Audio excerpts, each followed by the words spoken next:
할렐루야, 행복하십시오. 성령 충만하십시오.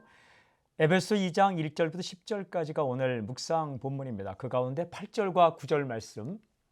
너희는 그 은혜에 의하여 믿음으로 말미암아 구원을 받았으니 이것은 너희에게서 난 것이 아니요 하나님의 선물이라. 행위에서 난 것이 아니니 이는 누구든지 자랑하지 못하게 함이라.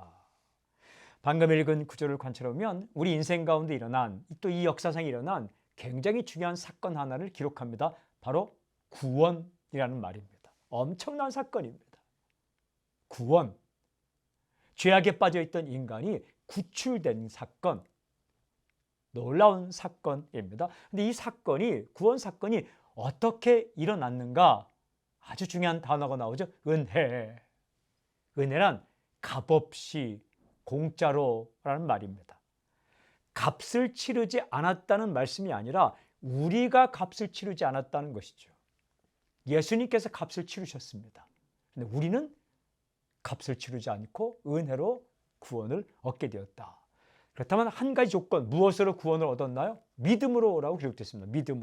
믿음으로 구원을 얻은 거죠. 그래서 구체적으로 이렇게 말합니다. 너희에게서 난 것이 아니요. 그 다음 행위에서 난 것이 아니니. 그러니까 우리가 구원을 만든 게 아니고 우리의 행위로 얻은 것이 아니다. 결론적으로 구원은 무엇인가요?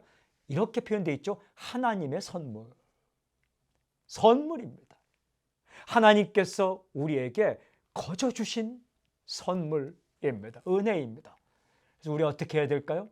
중요한 구절이 있죠. 누구든지 자랑하지 못하게. 자랑할 수가 없다.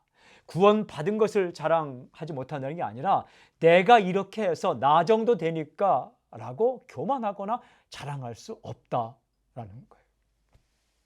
다 자격 없습니다.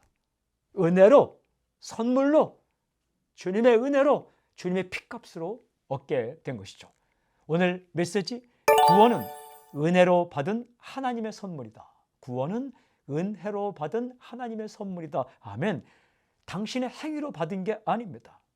누구도 합당하지 않아요. 믿음으로 받았습니다. 은혜로 받았습니다. 하나님의 선물입니다. 감사하십시오.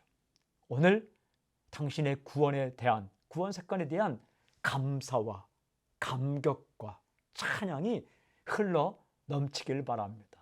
우리 헌신도, 나의 봉사도, 그것도 다 감사로 하는 겁니다. 구원을 얻기 위한 조건이 아니라 감사하니까, 고마우니까 하는 겁니다.